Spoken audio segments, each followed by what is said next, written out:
लोकसभा में ध्वनि मत से गिर गया विपक्ष का अविश्वास प्रस्ताव। लोकसभा में 10 अगस्त 2023 की शाम सरकार के खिलाफ विपक्षी गठबंधन इंडिया द्वारा लगाया गया अविश्वास प्रस्ताव गिर गया। अविश्वास प्रस्ताव ध्वनि मत से गिरा क्योंकि प्रधानमंत्री नरेंद्र मोदी के बोलने के दौरान ही विपक्षी दलों के सदस्य सदन से बहिर्गमन कर गए। इस बीच कांग्रेस के नेता सदन अधीर रंजन चौधरी को सदन की कार्यवाही से उनके व्यवहार के खिलाफ विशेषाधिकार समिति की रिपोर्ट आने तक निलंबित कर दिया गया है। मणिपुर के लोगों को पीएम ने दिया आश्वासन, कहा पूरा देश उनके साथ। इससे पहले सदन में प्रस्ताव पर बहस का जवाब देते हुए प्रधानमंत्री नरेंद्र मोदी ने मणिपुर के लोगों को आश्वासन दिया कि पूरा देश उनके साथ है और राज्य में शांति सुनिश्चित करने के लिए मिलकर काम करेगा। उन्होंने कहा कि मणिपुर जल्द ही फिर से शांति और विकास का गवाह बनेगा। पीएम ने यह भी कहा कि मणिपुर में हिंसा दुखद है और महिलाओं के खिलाफ अपराध अस्वीकार्य हैं।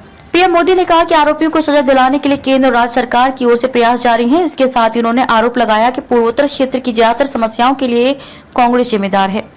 प्रधानमंत्री ने कहा कि सरकार उत्तर पूर्व के विकास को सर्वोच्च प्राथमिकता देती है। उन्होंने कहा कि पिछले 9 वर्षों में क्षेत्र में लाखों रुपए का बुनियादी ढांचा विकास कार्य किए गए हैं। पीएम मोदी ने यह भी याद दिलाया कि 1991 में भारत दिवालिया होने की कगार पर था। 2014 के बाद भारत ने दुनिया की शीर्ष 5 अर्थव्यवस्थाओं में जगह बनाई। उन्होंने कहा कि सुधार, प्रदर्शन और परिवर्तन ने देश को इस स्थान पर पहुंचाया है।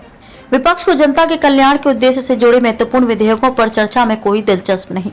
प्रधानमंत्री ने दावा किया कि इंडिया गठबंधन दोहरे अंक की मुद्रास्फीति, भ्रष्टाचार, नीतिगत पंगुता, अस्थिरता, तुष्टीकरण, वंशवाद, बेरोजगारी, हिंसा और आतंकवाद की गारंटी है। उन्होंने कहा कि विपक्ष को लोगों के कल्याण के उद्देश्य से महत्वपूर्ण विधेयकों पर चर्चा में कोई दिलचस्पी नहीं है।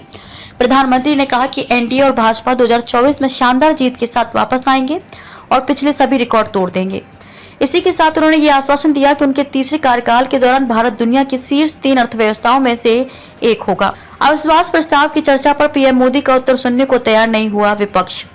वहीं अविश्वास प्रस्ताव पर चर्चा का उत्तर देने के दौरान अधीर रंजन चौधरी बार-बार प्रधानमंत्री के भाषण के बीच में हस्तक्षेप कर रहे थे। इसके अलावा उन्होंने प्रधानमंत्री को भगोड़े आर्थिक अपराधी से भी जोड़ने की कोशिश की। उसी दौरान संसदीय कार्य मंत्री प्रहलाद जोशी ने उन्हें अपने शब्द वापस लेने को कहा, लेकिन वे नहीं माने। विपक्ष की अनुपस्थिति में ध्वनि मत से गिर गया अविश्वास प्रस्ताव। प्रधानमंत्री के भाषण के बीच में विपक्षी दलों के सदस्य नारे लगाते हुए सदन से बहिर्गमन कर गए। विपक्ष मणिपुर पर प्रधानमंत्री से बोलने की मांग कर रहा था। प्रधानमंत्री के भाषण के अंत में पेश अविश्वास प्रस्ताव भी विपक्ष की अनुपस्थिति में ध्वनि मत से गिर गया।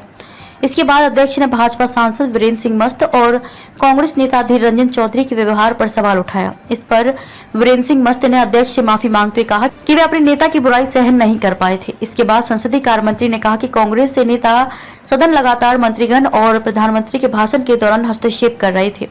वे बिना किसी तथ्य के आरोप लगाते रहते हैं। वे प्रस्ताव करते हैं कि उनका विषय सदन की विशेषाधिकार समिति को भेजा जाए और साथ ही जब तक विशेषाधिकार समिति की रिपोर्ट और सिफारिशें मिल नहीं जाती उन्हें सदन से निलंबित रखा जाए। इस प्रस्ताव को सदन ने ध्वनि मत से अनुमोदित कर दिया।